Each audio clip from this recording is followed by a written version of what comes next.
Okay, you should be good to go. Akers, Here. Buckley, Here. Dobbins, Here. King, Milton, Here. Pinkley, Here.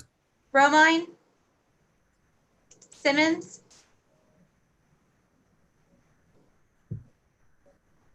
I can see that Mr. Simmons is here. I think he's just on mute right now. Yeah. And Yancey. Great. Mayor, we have a quorum. Thank you. Thank you.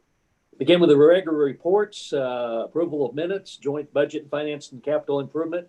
The committee meeting was held on October 22nd, 2020. Is there a motion to approve the minutes of that meeting? This is Pinkley. I'll make a motion to approve the minutes. There's a motion. Is there a second? Second.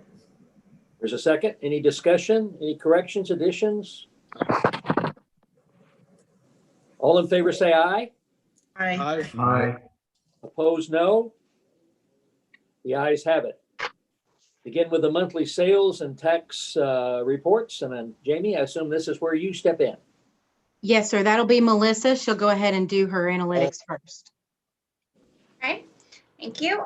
So for our November receipts on our 1% sales tax, we were down 3.2% for the month. So as a reminder, the receipts for November mostly reflect August business activity. And then September business activity. And for the year at this point, we are down 15.4%. So we will still have one more month this year to collect our sales, transportation, and public safety sales tax receipts from the Missouri Department of Revenue. So we are still trending down, but it's not as significant, of course, as it was earlier in the year. Hey, Melissa, is the screen, is it just me, or I can't see the reports that you're talking about? I'm sorry. There you go. There you go. So we are looking right here. So November receipts, mostly September business activity, we're down 3.2% for the month, and we're looking at being down 15.4% for the year. Do I need to make that a little bit bigger? Is it hard to see on your screens? It is. All right, there we go. So looking at our next report here, this is going to be the 0.5% transportation sales tax. So we were down 1.7% for the month, and we are down 15.5% for the year.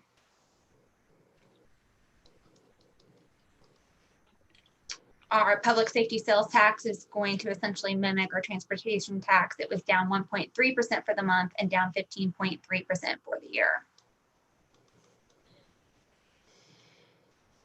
Looking at our tourism tax receipts, so we are looking at here the October receipts that we are collecting in office. This is also going to be mostly September business activity. We were down 18.3% for the month, and year to date we are looking at a decrease of 35.3%. So compared to Jamie's estimations, we aren't down as much as we anticipated. However, we do not know what the next couple months are going to hold. We're still collecting October receipts. We'll still have November receipts that will get recorded here on this December line. So, we don't really know where we're going to end up in the year, but we're monitoring it, as we go along. If we look at the breakdown by classification here, you're going to see, I think it's interesting to look at the same month comparison. Our amusements were actually up compared to the same month last year. You're also looking at an increase in the campground and the nightly rentals, but we're seeing decreases in theater, hotels and motels, and our restaurants and concessions. Year to date, however, all classes are down. If there are no questions on the tourism tax, I'll go ahead and move on to the rolling 12 tax report.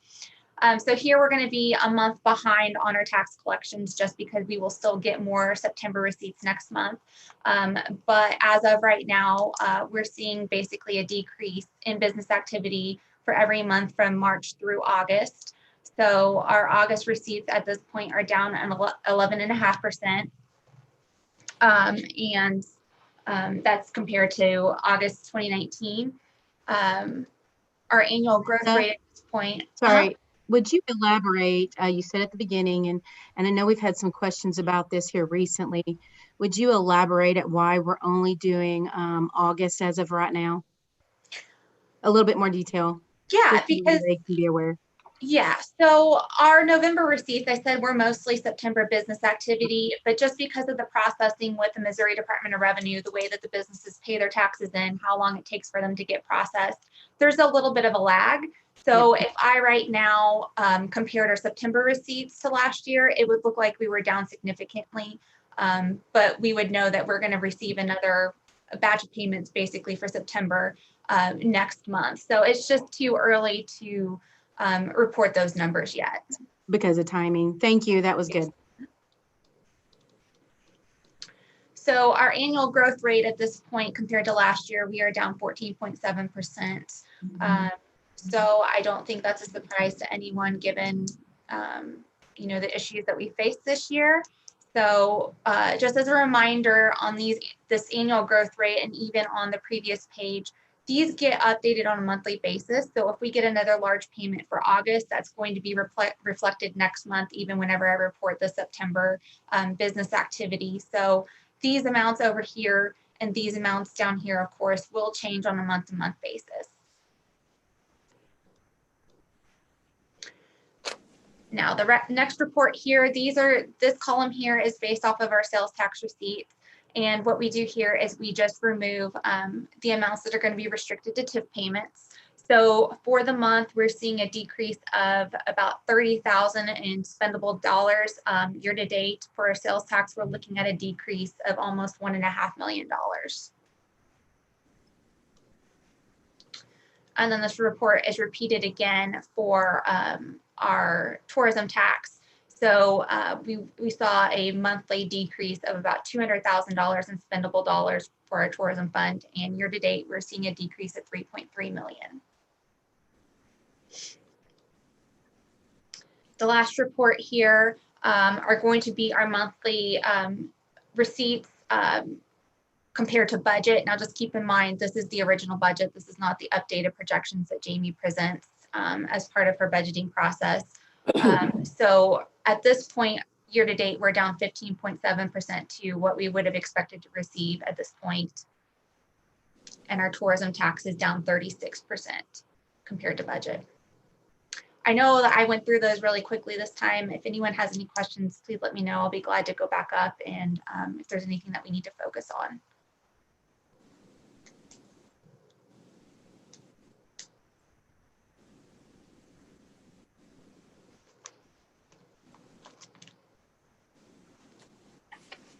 Thank you, Melissa.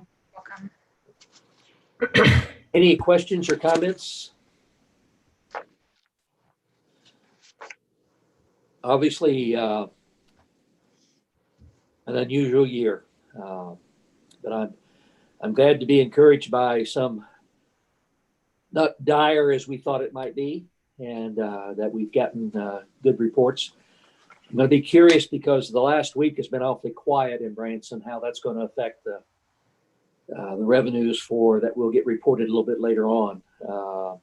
But still keeping our head above water. And I know I've said this before, but I will tell you that our Christmas season is going to be a pivotal season for us in this year. And as we're approaching that season, and we just need to keep that in mind. And I know this department is keeping that in mind. And as we look through it, because, it's a good thing that our sales tax it's down 15.7%, but we're not at 45%. So we have a little bit of room. And we know that we can still operate off of a 45% loss. Although tightly, we can still do that. And with the tourism as well. Now, the tourism tax is a lot closer to that 45% than the sales tax. So the tourism is one that we're closely focusing on and keeping our eye on. Well, it seems, just an observation, and I think most everyone on here will, we've heard this before, but just a reminder, it seems like the income sources have been reallocated to different areas, but it's still, we're affected by the fact that people are staying out at the resorts, which doesn't affect our local tax revenue from their receipts and so on. But those people that live in the out areas or come to the out areas like Big Cedar or the resorts in Indian Point and come in and spend money, obviously do affect certain areas like retail. We're seeing those dollars. So there's been a lot of reallocation of where money is spent.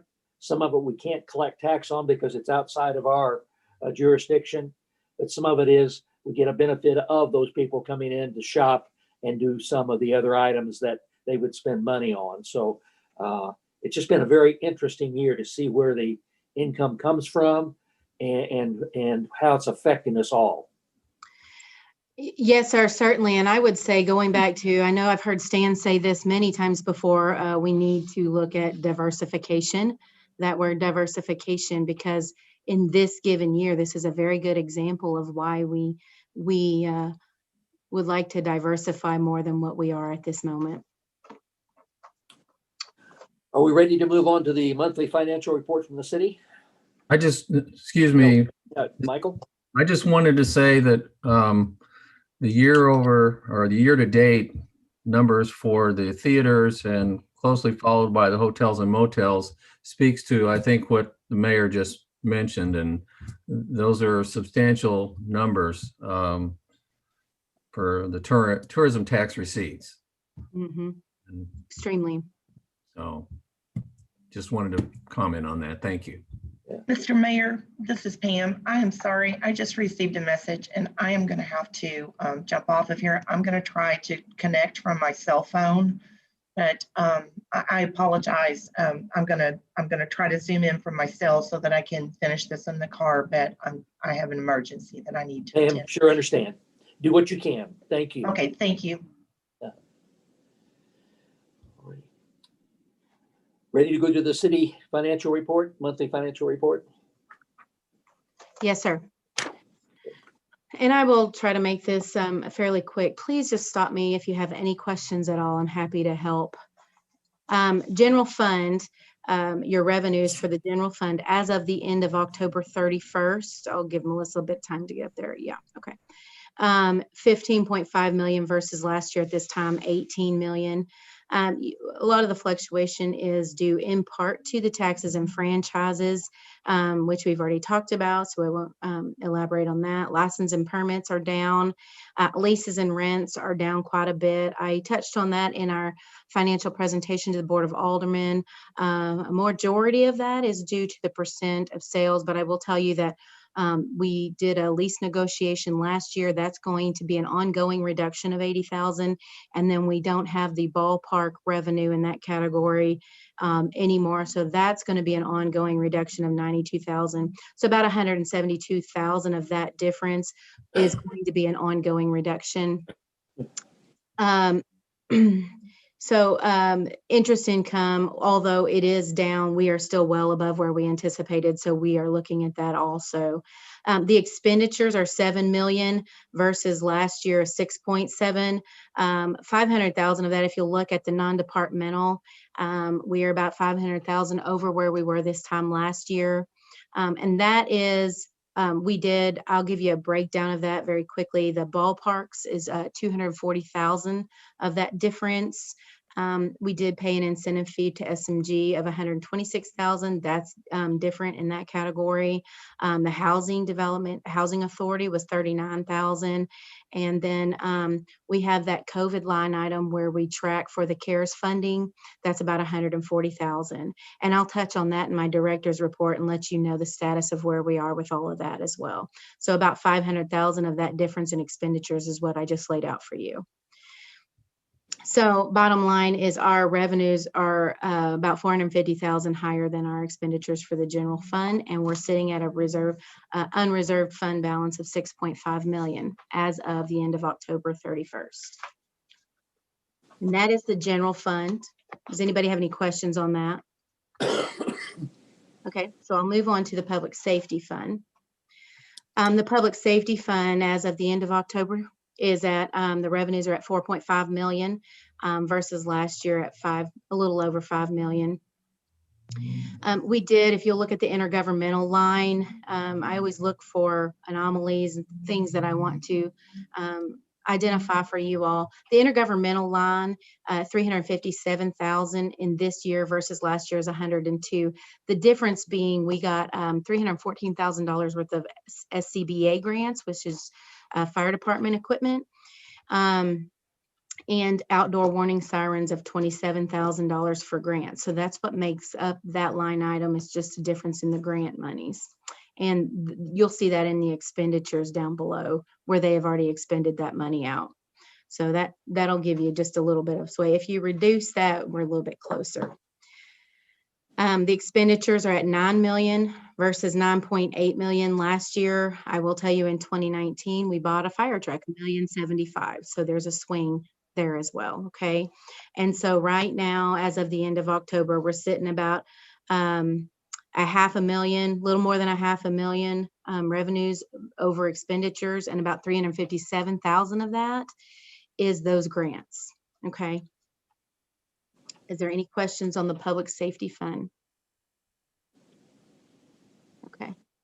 And I did touch on the public safety. I had a question from one of the board members on my last presentation, and we did touch on that we are going to have to keep a good close eye on that for future purposes.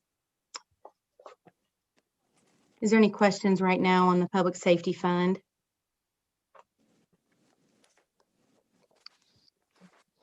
Okay, I'll move on to the convention center. The convention center is sitting at 1.8 million versus 4.5 million in 2019. And we're at expenditures is 2.9 million versus 4.5 million last year. So while our revenues have gone way down, but so have our expenditures. They are working to try to keep that and balance it as much as all possible. Keep in mind, we have had to pay out quite a bit more than what we anticipated. But we expect to see that economic impact return.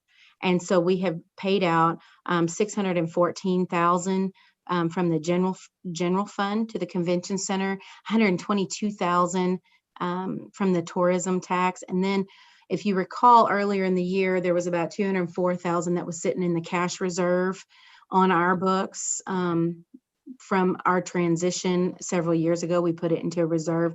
We did pay that out to them as well. So on top of the $737,000, we've also given them the $204,000. That is a balance sheet item, and it's reflected on the balance sheet. So you can just add that to it. So it's more than $900,000. Okay. Is there any questions on the convention center? I know I'm moving through these quickly, so feel free to just stop me. Tourism tax is next. Tourism tax, no surprise, 6.7 million versus 10.4 million last year, large in part to the taxes being down 37%. Expenditures are 4.4 million versus last year 7.6 million. Just a brief touch on that. If you look at the debt service, the principal there, last year it was 4.3 million versus this year 2.9. And then the year before that, 4.4. In 2018, we paid off the 2010A debt service. And then in 2019, we paid off the 2007 debt service. So as we move closer in January 1 of 2022, all of the major debt, all of the major bonded debt against the tourism will be paid off. So that is a good note. We're paying down on our debt, which is great. And that is where that tourism tax bonding capacity comes in. Is there any questions? We're sitting at a fund balance reserve of 15.5 million in the tourism tax, keeping in mind there's about 5 million in there that is restricted for cash purposes and debt service. Okay. Okay. Any questions on the tourism tax? We'll keep moving. Transportation. Transportation, we're sitting at a revenue of 4.4 million versus last year at 5.2, and your expenditures are 2 million versus last year at 2.9. They have worked hard to really keep their expenditures down with some of the frozen positions that we've done for COVID, several things that as a result of the whole team earlier in the year, really looking at that and kind of getting those expenditures down. This fund really shows it. And so if you scroll down a little bit, Melissa, the transfer outs, are even less. So you are at 496,000 of revenues over expenditures, and your ending fund balance is 2.8 million. Okay, we'll move on. The debt service funds, these in large in part are your TIF funds at your 9.7 versus 10.4 last year. That is because of the reduction in our sales tax and our economy. And then our expenditures are at 14.3 versus almost 16.8. Keep in mind, the one thing that I'm going to tell you until this rolls off of our financials is that 7 million of debt service reserve that we had set aside for that bond that we did pay off. That is included in that 11 million. Okay. All right. So we are at 21.4 million, and a large amount of those are our debt service reserves for those bonds. Okay. Keep moving on that. The 160 fund, not much going on in there. That is one of the funds that we had for the Meadows TIF. We did take care of the Meadows TIF. It is no longer a TIF. And so we still keep tracking those monies that come in to pay off that debt. And it's a 2011 bond debt. Okay, keep moving on that. Capital Projects Fund, there's not much going on in there. Really 268,000 of expenditures. If you scroll down, Melissa, it'll tell you your overall fund balance of 800, and I believe that's 70,000. And I've got that here on my paper too, so I'll just verify it. My eyes are getting not what they used to be. Okay, keep scrolling. This is your perpetual fund. Not a lot going on in there. Parks and Rec, here's another fund. 1.2 million for revenues in the Parks and Rec, and then 1.7 last year. And you can see in 2018, it's really a benchmark to look year over year, just simply because of our tourism and the nature of our tourism. So if you look at the revenues, a couple of things, the recreation, the tournaments are down, community center is down. Some of these items are down just really in the nature of the economy, and that's not surprising, I know to y'all. The expenditures are down at 1.7 million versus 2.1 last year. So this is another fund, same thing that I touched on with the transportation fund. In the grand scheme of things, when we all got together and we knew that these things were approaching us, everyone was really diligent in what can we do, what can we save, what can we stop, and all of those things. This is another fund that really is watching that closely. And as a result, you can see that their expenditures are down quite a bit. They're still 150,512 over expenditures, and their bottom line is 868,662. So this next one, that's the all governmental funds, and that's just a grouping of everything we've already just talked about. And so we'll move on to proprietary funds, which is water and sewer. Here's the water and sewer, $7.7 million versus 7.7 last year. So we're just about a $40,000 fluctuation there. Our consumption is down, as you'll see in these reports that we presented to you just a little bit later. And so the revenues are down. Expenditures are 9.6 versus last year 9.9. So really trying to keep those in line.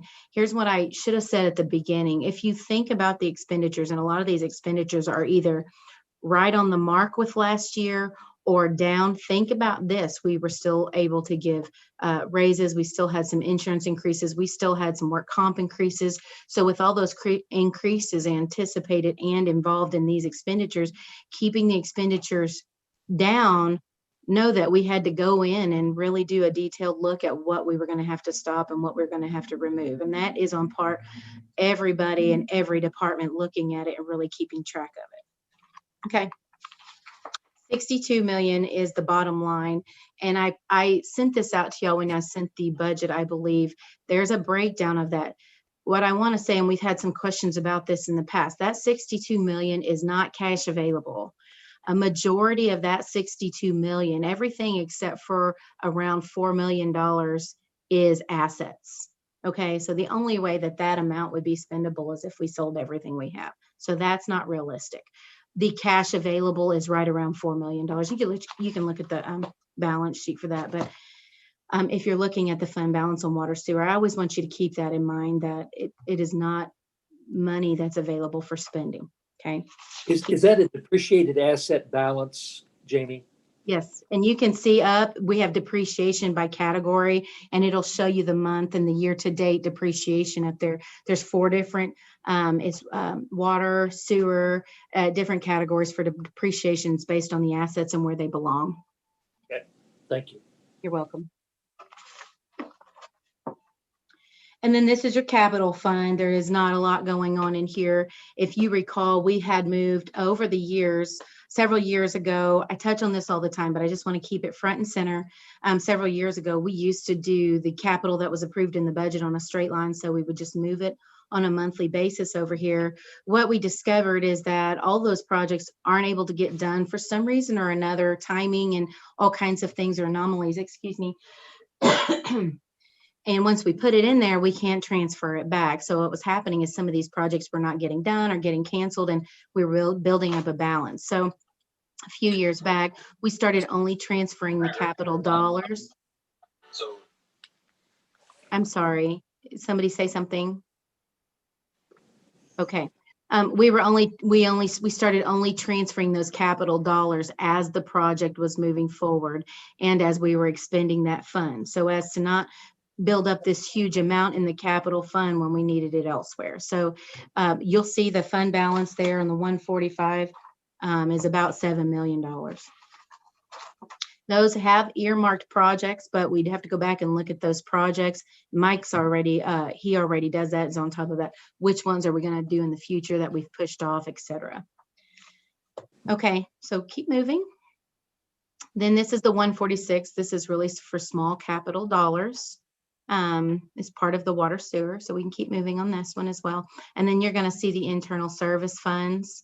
And here is what we started, I think, in the end of 2018. And this is money that some of the funds have transferred over to internal service funds for equipment to build it up so that we have it to use in the event of a natural disaster or something, and we needed those monies for these projects and maintenance and those kind of things for this equipment. And it proved very beneficial this year. I will tell you, I was very thankful that we did it when we did it because we were able to help Parks out with their internal service fund and water sewer out. They had an internal service fund, and we had even started moving some from the general fund for the general fund purposes. And unfortunately, that had to get cut this year, but we're going to keep moving forward. And we've set those aside. The majority of that is to earmark for IT. So they'll have enough built up so that when we need it, obviously that they're an up and coming and growing, that what we need to set that money aside. So that's kind of what those are for. This one is a look at the water sewer internal service fund. The next one, if you want to scroll down, Melissa, the next one's your public safety. We do the same thing. When we do the lease for the fleet, we move the whole entire amount of the car, the cost of the car from their fund in that given year, and we move it to the internal service fund, and we pay those lease payments out of that. What that does is it you don't have to look at it every year for operational purposes during your budget. That one's already accounted for through the internal service fund. So that is extremely helpful, and we have got a system that we track all of those lease payments. So public safety right now, a majority of what's in there is for their lease payments for their vehicles. You want to keep scrolling, please?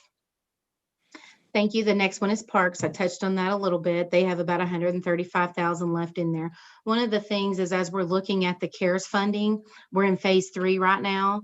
And Cindy is coming up with all these great ways to sanitize and do all these things for the parks. And what we're able to do, because we have a little bit of money in this internal service fund, is use that money to buy that and then turn around and try to get reimbursement from that for from the county for the CARES purposes. I will tell you that phase 1 and phase 2 went really well, and we're looking forward to phase 3 doing the same thing. So we can scroll down.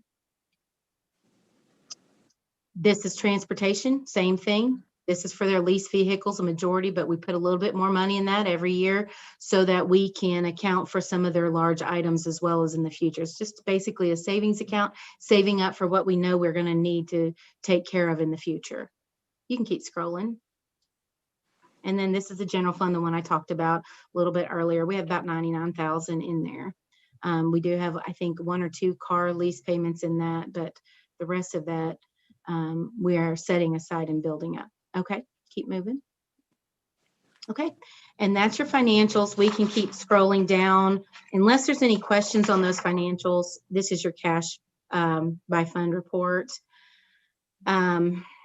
And then this is kind of self-explanatory. This shows you that what we're reporting to you in the funds for cash purposes that we also have in the bank. If you want to scroll down, we have one for tourism, one for public safety, and the majority of them go in operational fund, which is what we call the general. Okay, and keep scrolling. This is your balance sheet. I'm sorry, did somebody say something? Okay, this is your balance sheet, and I always tell you, and I will continue to tell you. If I forget to tell you, let me know, but make sure and check us. You can always check us in the balance sheet. Fund balance should agree to the income statement reports that I present to you, with the exception I've told you about the general fund and the public safety fund. They have minor funds wrapped up in theirs, and we always do a reconciliation, and it ties back to that. Also, the cash by fund will also tie into your balance sheet. So all 3 of those are connected, and you can always tie those through so that you can check us. Okay. And we'll keep moving through those. Does anybody have any questions? That's the balance sheet. Is there any questions on the financials at all at this point in time?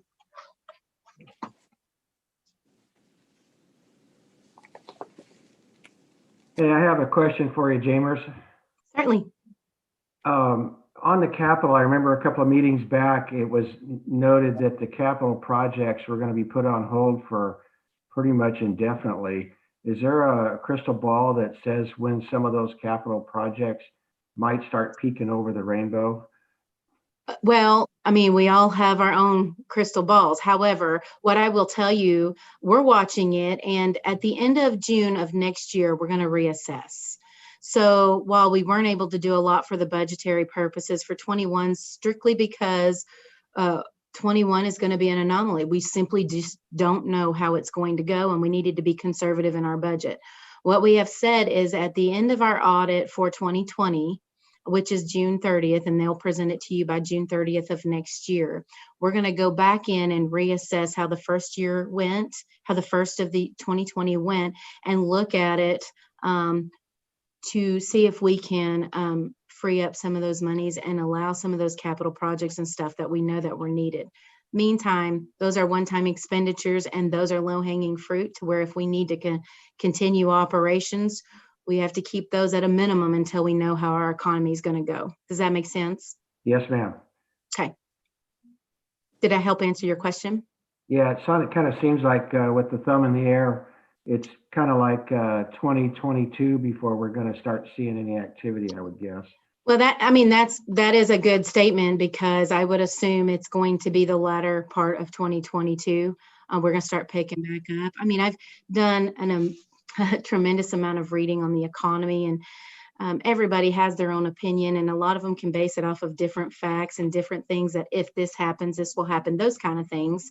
However, just given, I tend to look at like Standard & Poor's and those, just given their estimates and what's going on right now, I would say that the end of 2022 will be a bet when we start picking it up and moving forward. Hopefully 23, which is right around the corner, it's not too far away, we'll start to balance things out, given we don't have any other natural disasters or occurrences. So again, we don't even know what's going to happen to tomorrow. So there you go. Well, anyway, with your gracious banking percentages in the pot, we've got ways to go, and thanks to you guys. And what do you call those urgent funds? Are 10%, 20% reserves are the magic. That's true. Keeping a healthy reserve is very helpful. Yes. Jerry, just a comment, a big key to this in regard to the capital expenditures, obviously, is really tied to how we're going to be able to come out of this and what kind of bond rating that we're going to be able to get, quite frankly. Before you start spending big capital funds, you have to have a way to be able to seek those funds, and we need to be in a good bonding position, and that's going to be at least 2022, 23 maybe, to be able to be attractive to the bonding market, to be able to borrow funds at a competitive rate. And I will also add to that, the tourism tax renewal, bonding capacity renewal is vital to our credit rating. Yeah. So keep that in mind as well. It's factual. Okay. Yeah, if you guys want me to go out and carry signs on voting day, I'll be glad to donate some hours for you. All right. Thank you. Jamie, I just have a general question. I get to ask every once in a while from somewhere, and someone will say, well, what's the budget for the city of Branson? And I could go into lots of detail, and well, various areas have different. How do you answer that question? What is the budget for the city of Branson? Across the board in all funds, is that what you're asking? Yeah, but just they want to know what the total, an idea of the total amount of income basically is, what the budgeted income might be for the city of Branson. Well, I will tell you, I can give you a ballpark about what the budgeted expenditures are going to be, but I would do a calculation. I would have to do a calculation of revenues across the board, just because the 2021 budget is quite a bit different from what it has been in the past. So let me do that calculation before I give you a set answer, but it's a good question, and I'll get that done before I leave here today. Well, the public doesn't understand. We have all these different funds, and they all are different. They want an idea Different of how buckets. Mhm. the city government is. Okay. Yes, sir. Understand. Jamie, I had a quick question for you. Sure. This is a crystal ball type question also, and it relates to the initial COVID rollout budget. And at that time, you indicated that for every month we were closed or impacted, that we would probably see a 6-month recovery timeline. Is that still something, or have you modified that? Or what's your position on it? Well, I mean, if you think about, we were closed from at the end of March, really, we were closed a couple months, and then multiply that by 6 months, it's going to be right at where we said at the end of 2022, 23, you're going to start picking it back up. So I would say that's still a very real projection. Great. Thank Michael, you. I'm gonna give you the optimistic viewpoint and the pessimistic viewpoint. Optimistic, 5 months for every month we're closed. Pessimistic, 6 months for every month we're closed. So they're really about there. There you go. Thank you. I just wanted to see if it had modified or changed, or No. if we were still thinking that. No, we're pretty much staying there because we think it's the right approach, not to try to, we're not going to kid ourselves, and that's where it starts. It's, honestly, it starts with us, and we have to be honest with ourselves before we can be honest with one another. Exactly. Thank you very much. Are we ready to move on? Certainly, if there's no more questions, absolutely. All righty. Are we down in departmental reports? No, we're cash reconciliation balance sheet. We did that. Okay. I did that, yes, sir. Department reports then. Okay, so these departmental reports, I tell you every month too, these are just something that we started adding this year. It's just really for your informational purposes only. There's more than just the financial activities that go on in this department. And it occurred to me that y'all might want to know a little bit about everything that we do. And so this is really just a picture of some of the other things that we do. We also have payroll in our department, and the analytics that go into and the TIFs and all of that. But here is the business license classification, and we do this on a monthly basis now so that you can see really what's going on business-wise in our city. Melissa, if you want to scroll down. Okay, there's that report. And we just Jamie? really, yes, sir. Before you leave the licenses, just looking down this month, there are a lot of temporary licenses on there, including about 16 new temporary liquor licenses. Can you elaborate on what makes those temporary or what they are? Certainly. So the temporary license comes a large in part of kind of the state and really just kind of waiting on some of the documents from the state. The temporary liquor licenses are catering licenses. A lot of them, there's some restaurants out there that'll do a temporary caterer's liquor license. They've already gotten approval from the state. Before I sign off on them, I make sure that all their state documents are in place.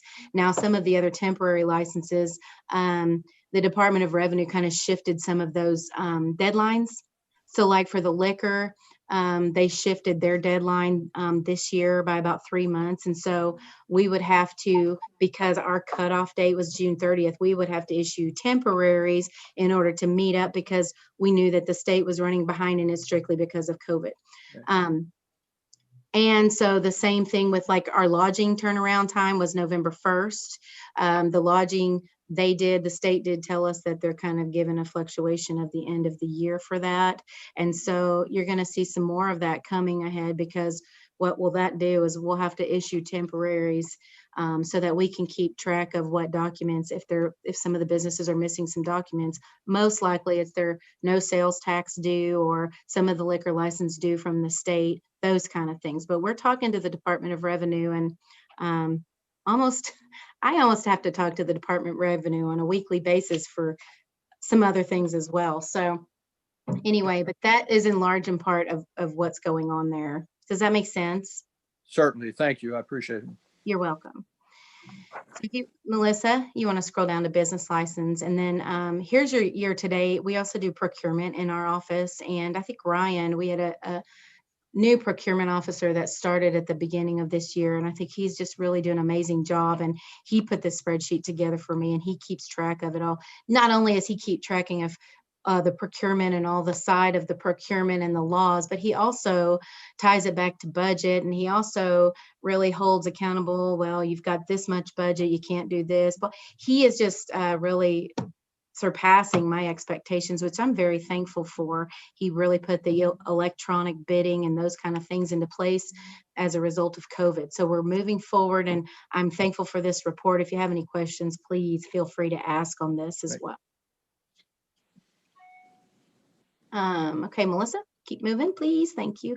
This is water consumption. And I always really appreciated these reports. I look at these monthly to tie back into our water sewer taxes and revenues to see if I can correlate the two. Almost always, yes, you can, unless there's an anomaly somewhere. But as you can see, our consumption is down. I really appreciate this report, so I thought y'all might want to see it as well. Okay. That's the departmental reports. This is disbursements, excuse me. But we're ready to go to review of disbursements and approval of disbursements 15,000 and over, September 2020 to October 2020, and outstanding capital disbursements as of October 2020. So you have I'm sorry, go ahead, Mayor. No, go ahead. That's I was just going to say, you have the list in front of you with all the descriptions on it. If you have any questions, I'll be happy to answer them at this moment. Is there any questions for the disbursements? I don't have any question on the disbursements per se. However, I saw somewhere in the last week or so a little revising of the P-card procedures. I wonder if we could maybe next meeting or the following one just have a little brief update on what those are for the P-card usage. Absolutely. We're going to take on paperless, so certainly. Thank you.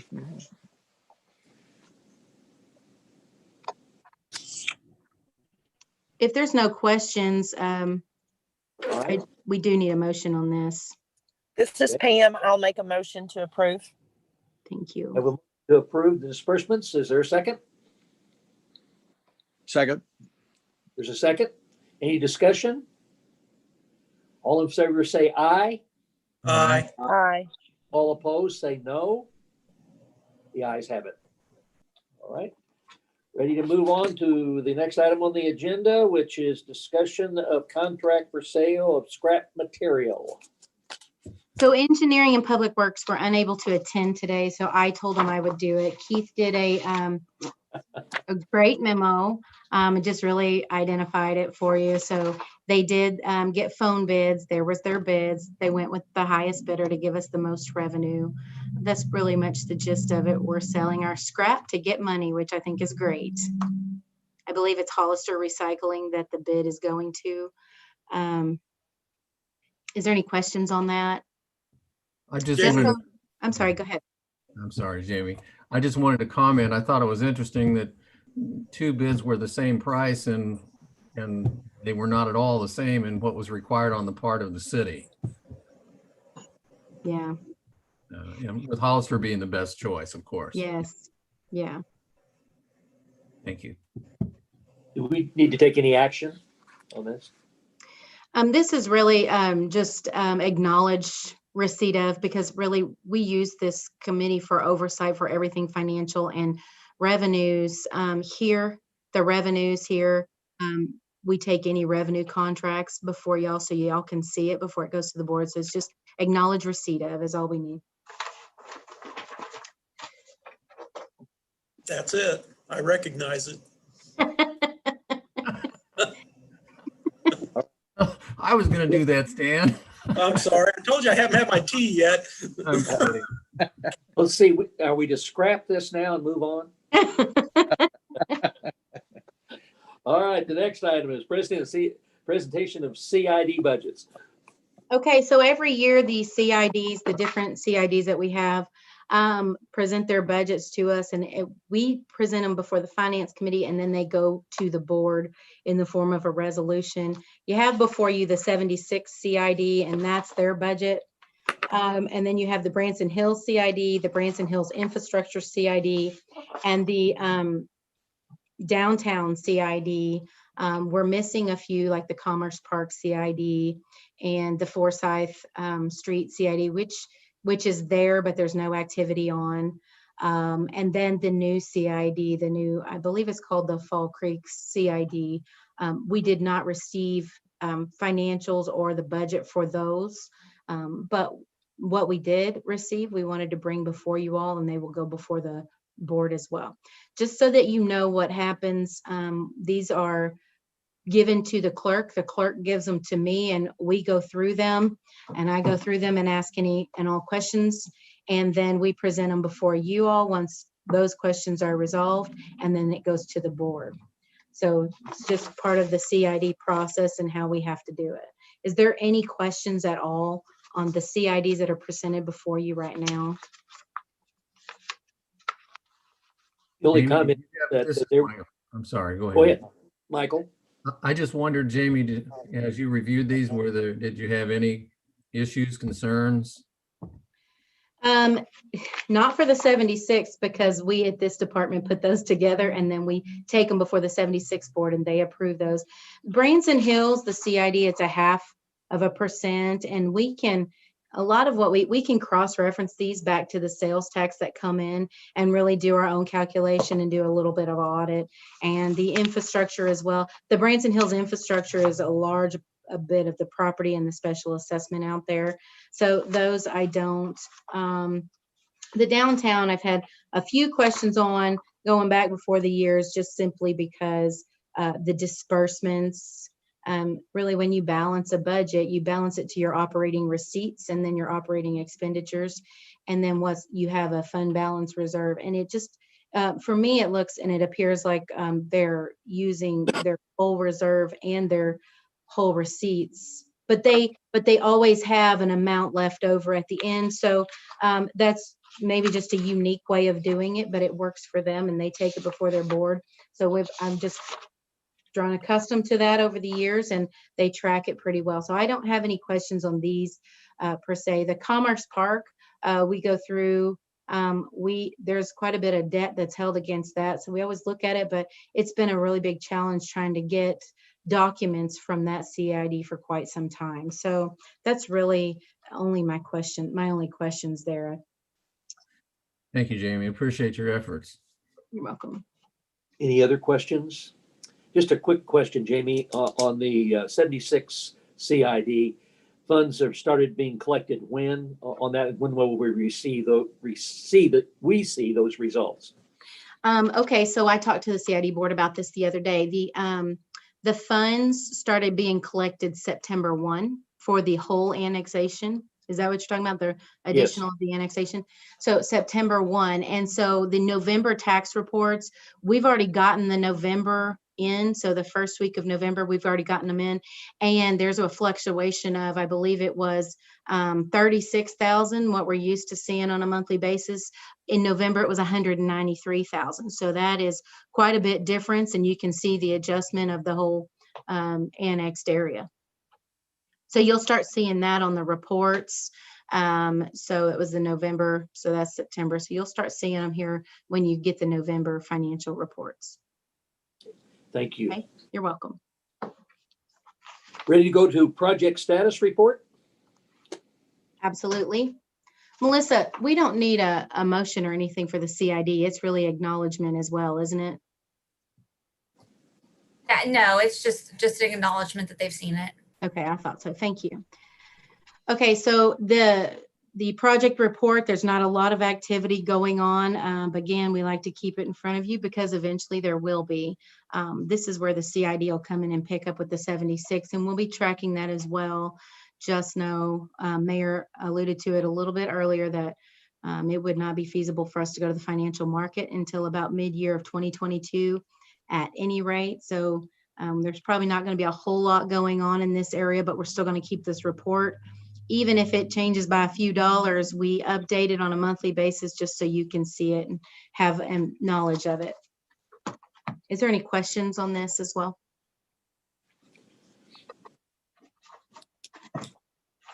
If there's no questions on this, we'll move on to the director's report.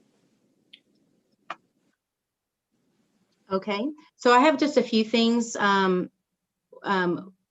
for the director's report. One, on the December 8th meeting for the Board of Aldermen, I am going to do a presentation for the 5-year TIF report. Basically, that's something that is mandated by the state, and we do a presentation to show you all of the TIFs that we have and how they're doing as far as revenues versus expenditures, and just a little bit of history and the maps, and we've already put that together. So that'll be on December 8th. If any of you are interested in that report, I'll be glad to send it all out to you all. The other thing was the tourism tax renewal.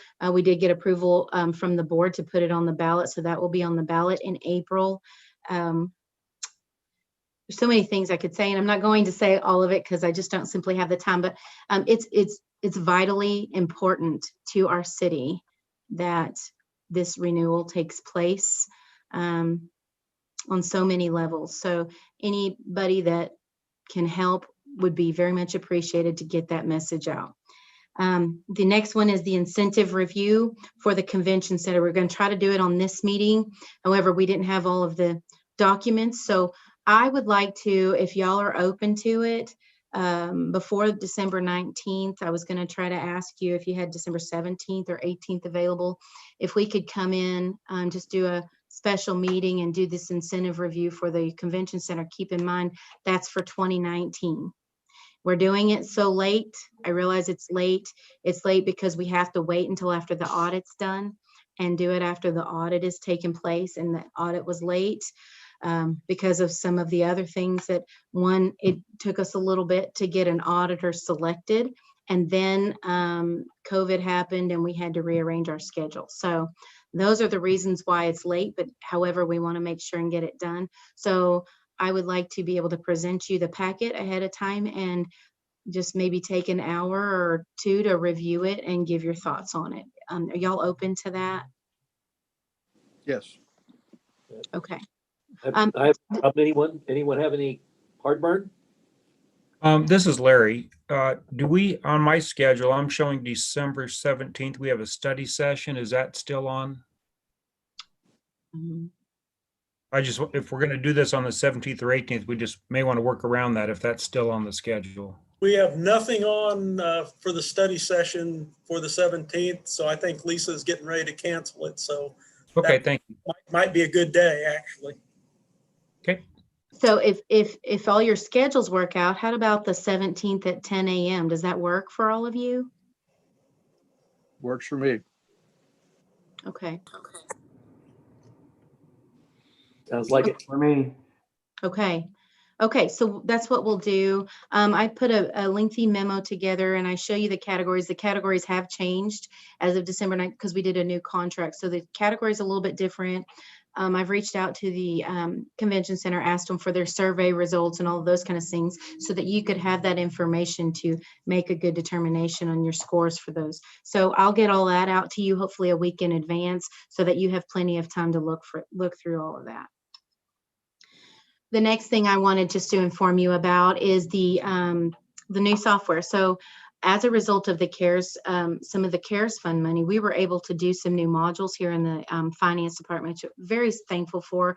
I know the community is going to be happy with it. So business license, tourism tax, we're going to be able to take those electronically. We're doing training for it on December 2nd.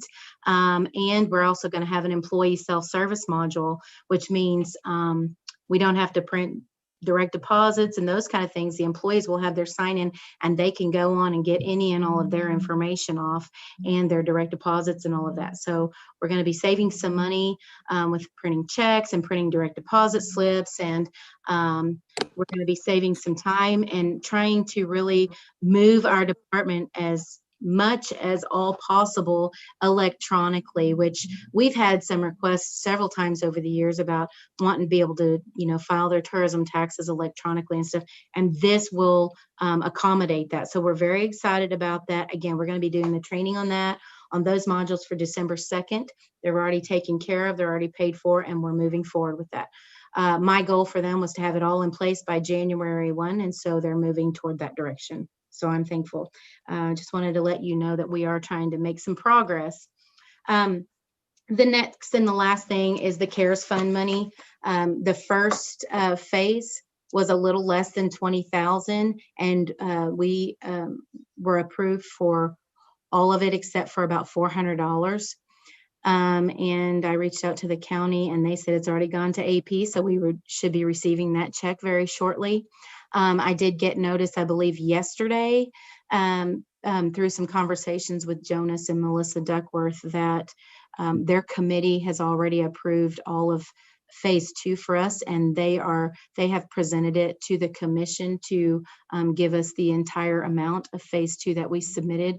So that is encouraging. She said, barring any maybe miscalculations or anything like that, she thinks that will be approved, and that was $120,000. So that is very encouraging. And a lot of those monies were used for a lot of it was IT, getting our employees in our city able to run virtually. I think they were doing a really good job of it, and they're really keeping up with it. And so we were able to do that and get reimbursed for it. So that's exciting, and that's a positive note. So when we look for all the positives we can get, we are now in the process of phase 3, and we're looking at phase 3 and what can we do for phase 3. And we have until December 30th for those expenditures. So we're looking at that. I know Cindy's got some other ideas, and I know IT still has some more needs. So we're looking at that moving forward, and hopefully that we can get it all reimbursed as well. But I just want to keep you informed and up to date on that in case anybody asked you any questions. But at that moment, that is my report. Is there any questions for me?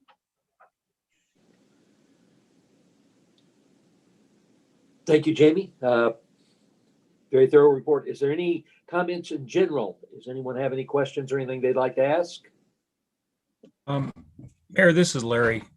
I just wanted to get see if there's an appetite from this committee to provide any estimates of what we could do for increasing revenues. I know everybody's doing a great job on reducing expenses, but we can only cut to the bone so far.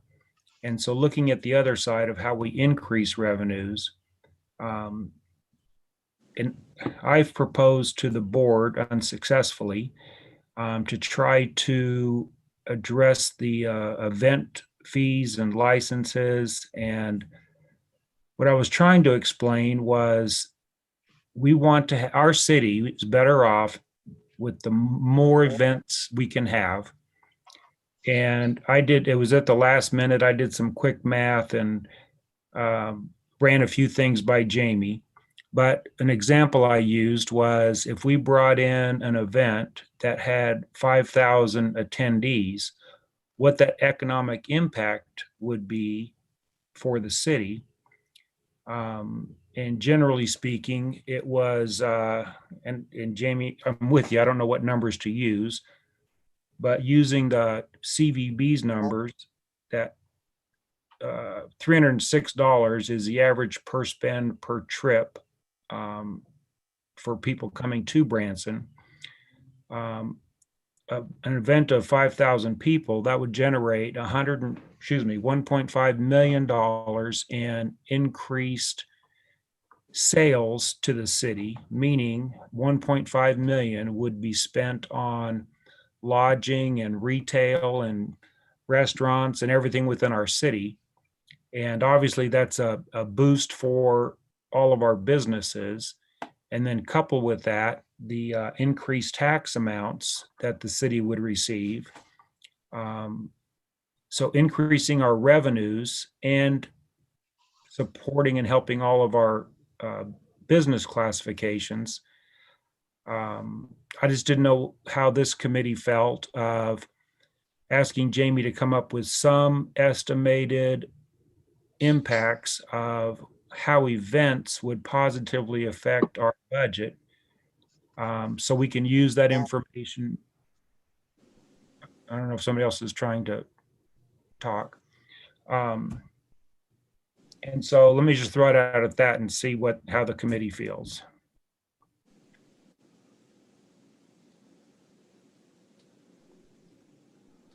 Larry, this is Ed. I'm not sure I understand exactly your question in regard to this specific committee. Obviously, bringing more people to Branson and having more people here is what we're all about. That is a little different function than the finance team. Obviously, we are going to account for those and work for ways to do it. I think the key is that there be a good coordination between those folks who are the drawers, the people who bring people to Branson, and the type of business that comes to Branson and focused. But there's no problem with anyone brainstorming, obviously, and trying to figure out additional ways for new people to come to Branson. The key right now, obviously, is that people would feel safe to come to Branson, that we would have situations where they could come to Branson. And we've been in that. Our convention center is open. Our community is open compared to other parts of the country. So there are people that are able to come. It's just a matter of what the parameters are of their feeling comfortable in coming here. But I agree that we find and should all be thinking of ways to increase the economic revenues for our community.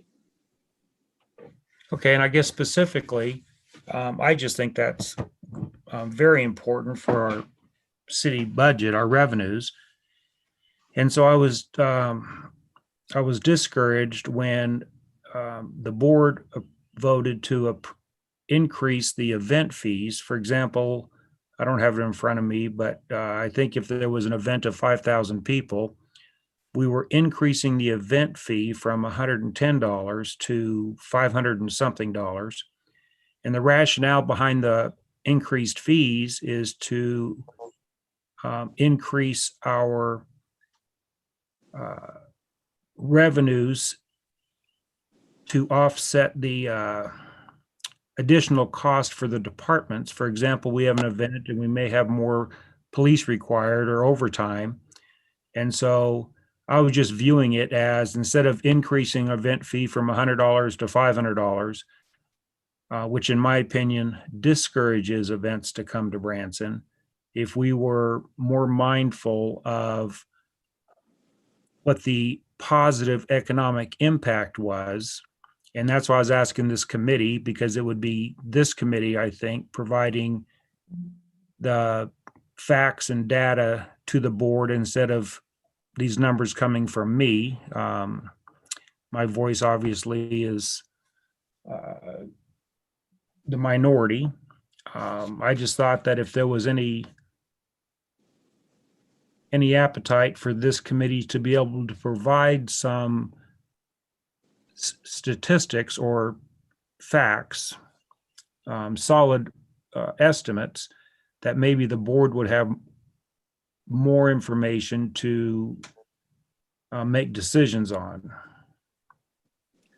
And we even heard from Joel yesterday, where in our long-term goals, if I heard him correctly, what one of our long-term goals is to have the fees that we charge cover 90% of the city's expenses. And I believe he said they're going to be revisiting building permits and other avenues where they're trying to increase the fees to cover 90%, where I'm just raising the question, if we could bring in an extra, whatever the number is, $100,000 of tax into the city, that is much more impactful than increasing fees and discouraging events from coming to the city. Larry, I think the board heard you. I think they understood, but they disagreed. And I think there's a lot to this. The tax increase revenue that you talk about doesn't always go into the general fund where we were able to pay the expenses we need to do. A lot of that tax goes into specific funds that are used for certain things. So the cost of being able to do business is trying to be factored in. But I think it's valid to say we make sure that we justify whatever fees and so on that we have, that it's a reasonable situation so that we don't run business off.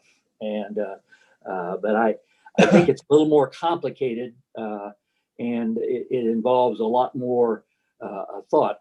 I'm still not sure if this committee is the one should be involved in that, but let's think about that and see where it might be able to be done. We may want to set up maybe a separate committee or task force to look specifically at that particular area. But I thank you for your opinion, and I appreciate you sharing. Okay.